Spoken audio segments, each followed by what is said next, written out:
নমস্কার, আমি ইন্দ্রাণী। শুরু করছি আজকে। নিজেকে সুস্থ রাখবেন কিভাবে? কলকাতা টিভি ডিজিটালের নতুন শো ডাক্তারবাবু কি বলছেন, দেখুন প্রতি সোমবার ও বুধবার দুপুর 2টায়। একবারও মনে করবেন না যে আমি শুভেন্দু অধিকারীকে কার্তিকের সঙ্গে তুলনা করছি। তুলনা করাই যাবে না, কারণ কার্তিক ঠাকুর একটা নয় দুটো বিয়ে করেছেন। দেবসেনার বালি তার দুই স্ত্রীর নাম, একজন ইন্দ্রের কন্যা, অন্যজন নামবিরাজের কন্যা। আর বিকাশ ভট্টাচার্যের সঙ্গে তুলনা করার কোনো প্রশ্নই নেই, কারণ যে রাজনীতি বিকাশ ভট্টাচার্য করুন না কেন, তিনি দল বদলু নন। তাহলে এক ব্র্যাকেটে তিনজনের নাম এলো কেন? আসলে চুরি নিয়ে কথা হচ্ছিল।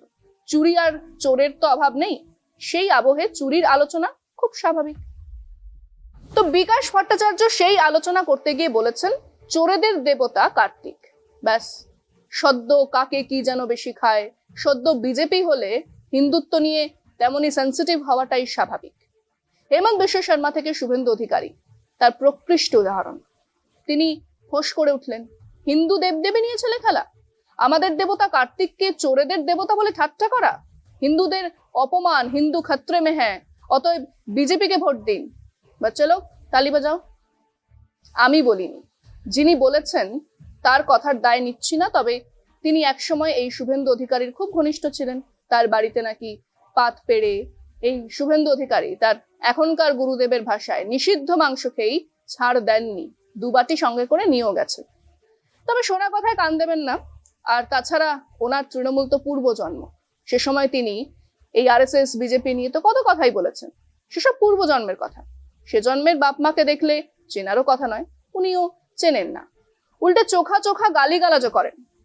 সে যাই হোক, আজকাল তিনি একনিষ্ঠ হিন্দু, তাই তিনি নিজেকে প্রমাণ করার জন্যই ফোঁস করেছেন। বলেছেন বিকাশ ভট্টাচার্য হিন্দু দেবদেবীকে অপমান করেছেন, আর সেই জন্যই এটাই বিষয় আজকে। কার্তিক ঠাকুর, শুভেন্দু অধিকারী এবং বিকাশ ভট্টাচার্য। ধর্মের নামে উস্কানি, ধর্মের নাম করে রাজনীতির বৈতরণী পার করা, আপাতত এই ফর্মুলায় চলতেই স্বাচ্ছন্দ্য বোধ করছে বিজেপি।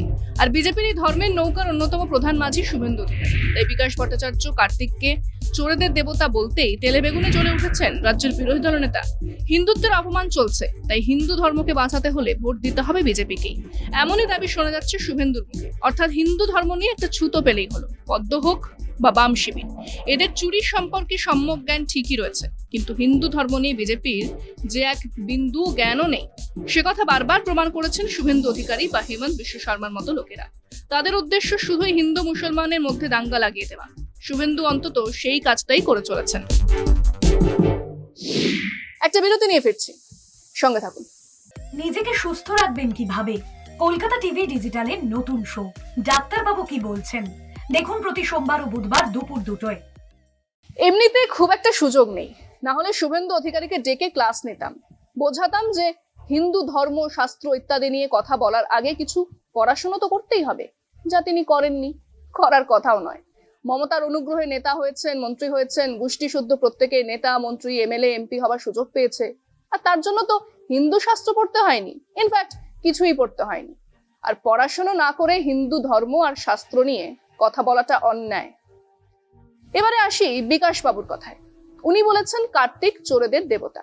ঠিক বলেছেন, উনি হাইকোর্ট পাড়ার মানুষ, তাই সিপিএম সর্বোপরি একদা চোরপোরেশন খ্যাত কলকাতা কর্পোরেশনের মেয়র ছিলেন।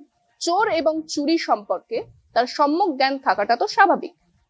এবারে আসল সত্যি করেই জেনে নি এই চোরের দেবতা কে, তেমন কি কেউ আদৌ আছেন কিনা। প্রাচীন শাস্ত্রে 12 রকমের চুরির কথা বলা হয়েছে। আবার এমনও নয় যে কেবল হিন্দু ধর্মেই তা বলা হয়েছে। পাশ্চাত্য ধারণা অনুসারে চোরের দেবতা হলেন বুধ নক্ষত্র।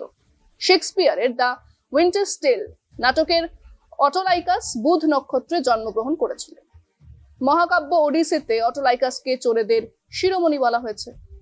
হিন্দু চৌর্য শাস্ত্র ষণ্মুখ কল্পম অনুসারে চোরেদের দেবতা হলেন দেব সেনাপতি কার্তিক, তাকে তস্করাধিপতি বলা হয়। ষণ্মুখ কল্পমে চুরি বিদ্যার বিস্তারিত বিবরণ আছে। বিবরণ মানে সে এক গুরুমুখী বিদ্যা, তাও বলা আছে। অন্তত 5 জনের নাম পাওয়া যাচ্ছে যারা এই পাঠ পড়াতেন: কনক শক্তি, লম্বভূষক নন্দ, সকলি ভাব, লম্বভূষক আর মঙ্গল। এই 5 জনের মধ্যে বাসের রচনা মৃচ্ছকটিকে কনক শক্তির নাম পাওয়া যাচ্ছে। ওই মৃচ্ছকটিকে আবার আরো দুজন তস্করাচার্যের নাম পাওয়া যাবে, ভাস্কর নন্দী আর যোগাচার্য। চোর সার্বিলক এদের বন্দনা করেই চুরি করতে ঢুকছেন। নিজেকে সুস্থ রাখবেন কিভাবে? কলকাতা টিভি ডিজিটালের নতুন শো ডাক্তারবাবু কি বলছেন, দেখুন প্রতি সোমবার ও বুধবার দুপুর 2টায়। কৌটিল্যের অর্থশাস্ত্রেও চৌর্যশাস্ত্রের উল্লেখ আছে, আর সেই প্রত্যেক জায়গাতেই কার্তিকই হলেন চোরেদের রাজা।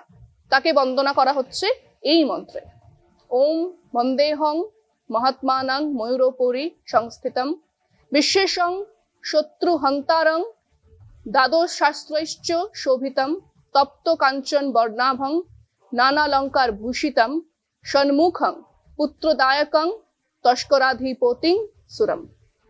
হ্যাঁ, কার্তিক হলেন হিন্দু ধর্মের সেই তস্করাধিপতি। শুভেন্দু অধিকারী এত পড়াশোনা করে কথা বলবেন সেটা আমি কেউই আশা করে না। তবুও এই কথাগুলো বলা কেন? বললাম আসলে এটা বোঝাতে যে এই আরএসএস বিজেপি হিন্দু ধর্মের কথা বলে, হিন্দুত্ব নিয়ে গর্ব করে, এরা হিন্দু ধর্মের কিছুই জানে না। এনারা জানেন কেবল হিন্দু মুসলমানে লড়িয়ে দেবার কায়দাটা। এনাদের সঙ্গে হিন্দু ধর্মের সামান্যতম সম্পর্ক নেই। আমরা আমাদের দর্শকদের জিজ্ঞেস করেছিলাম, ধর্ম, উপনিষদ, ধর্মশাস্ত্র নিয়ে ক অক্ষর গোমাংস শুভেন্দু অধিকারী আসলে হিন্দু ধর্ম নিয়ে কিছুই না জেনে কেবল হিন্দু মুসলমানকে লড়িয়ে দেবার কায়দাটাই জানেন। সেটাই তিনি করে চলেছেন। আপনাদের মতামত কি? শুনুন মানুষজন কি বলেছে। শুভেন্দু অধিকারী আমাদের হিন্দু ধর্ম মধ্যে একটা বিভেদ সৃষ্টি করছে, যা রাজনীতির দিক থেকে আমি একটু ভালো থাকবো, কিন্তু উনি আদৌ ভালো থাকবে না। মানুষ বা আমরা বুঝতে পারছি যে এখানে একটা রাজনৈতিক ফায়দার জন্য এইসব চক্রান্ত করা হচ্ছে, এইসব নোংরামি ধর্ম নিয়ে কথাবার্তা বলা হচ্ছে, এর চেয়ে আর কোনো ইয়ে নেই। ধর্ম জায়গায় থাক, রাজনীতি জায়গায় থাক, কিন্তু দুটোকে একসঙ্গে করে হিন্দু মুসলমানের দাঙ্গা তো আমরা চাই না। আমরা চাই যে ভালোভাবেই চলুক। এই যে বিভাজন বা দ্বন্দ্ব বা ভোট টানার জন্য মানুষকে নোংরামি একটা খেলায় নেমেছে, সেটা হচ্ছে আমার মনে কোনো রাজনীতি ব্যক্তির এটা উচিত নয়। ও যাই বলো না কেন, ও ভুল ভাল বলে, ওর কথায় কিছু মনে করবেন না। শুভেন্দু অধিকারী কখনো হিন্দু মুসলিমের বিভাজন চান না, সবকা সাথ সবকা বিকাশই চান। শুভেন্দু অধিকারী তো পাগল লোক, ও কি বললো ও নিয়ে আমার তো মাথা ব্যথা নেই। উনি কোনোদিন ধর্মের সম্বন্ধে কিছু জানে না বলে এই ধরনের কথাবার্তা বলছে। একটা মানুষ অপর একটা মানুষকে ভালোবাসলে তবেই তাকে হচ্ছে আর একটা ধর্মের লোক আর একটা ধর্মের লোককে ভালোবাসে। ওনার লেখা যত ভোট হয় সবই কিন্তু উনি সবই হেরে যাচ্ছেন। এখন একটাই ওনার পুঁজি, রাজনীতি আজ আছে কাল নেই। সেই রাজনীতি নিয়ে ধর্মের সঙ্গে মিলেমিশে এক হওয়া উচিত না। সব সনাতনীরা এক হোক, মানে এটা কি বলতে চাইছি উনি? কি ইঙ্গিত, কি নোংরা রাজনীতি বুঝে উঠতে পারছি না আমি। 1970 সাল থেকে 74 রাজনীতি করছি। শুভেন্দু অধিকারী এরকমই মন্তব্য করেন এবং আমাদের রাজ্য রাজনীতিতে তোলপাড় করে দেন। এবং বিরোধী দলনেতা যেভাবে বলছেন হিন্দুত্ব করে আমরা এখানে হিন্দু মুসলমান শান্তিতে বসবাস করি, আমাদের মধ্যে কোনো ভেদাভেদ নেই। তৃণমূল কংগ্রেসে যখন ছিলেন তখন হিন্দু মুসলিমের সম্প্রীতির কথা বলতেন, এখন বিজেপি গিয়ে তো নতুনভাবে আবার নতুন করে গান গাইতে হচ্ছে, তাই এইভাবেই উনি কাজ করবেন, এটা আমাদের কাছে প্রত্যাশিত ব্যাপার। আমরা তো দেখতে পাচ্ছি হিন্দুদের বর্তমানে পশ্চিমবাংলার বুকে একজনই হিন্দুদের পাশে দাঁড়াচ্ছে, একজনই লড়ছে। ঠিক আছে শুভেন্দু অধিকারী, যদি শুনে থাকেন শুভেন্দু বাবু, তাহলে এবারে যখন দিল্লিতে আপনার অধুনা অভিভাবকদের সঙ্গে দেখা করতে যাবেন, তখন একটা কার্তিক ঠাকুরের মূর্তি নিয়ে যাবেন, দিল্লির কেন্দ্রীয় অফিসে রাখবেন, আর সঙ্গে কাগজে লিখে নিয়ে যাবেন এই মন্ত্রটি। চোরেরা এই মন্ত্র দিয়ে চোরেদের দেবতাকে পুজো করেন। ওম বন্দেহং মহাত্মানাং ময়ূরোপরি সংস্থিতম বিশ্বেশং শত্রুহন্তারং দ্বাদশ শাস্ত্রৈশ্চ শোভিতম তপ্ত কাঞ্চন বর্ণাভং নানালঙ্কার ভূষিতম সন্মুখং পুত্রদায়কং তস্করাধিপতিং সুরং। দেখবেন কাজকর্ম ভালো এগোবে, আপনার অভিভাবকরা খুশি হবেন। আজকে পর্যন্তই। দেখতে থাকুন কলকাতা টিভি, রাত দিন 7। নিজেকে সুস্থ রাখবেন কিভাবে? কলকাতা টিভি ডিজিটালের নতুন শো ডাক্তারবাবু কি বলছেন, দেখুন প্রতি সোমবার ও বুধবার দুপুর 2টায়।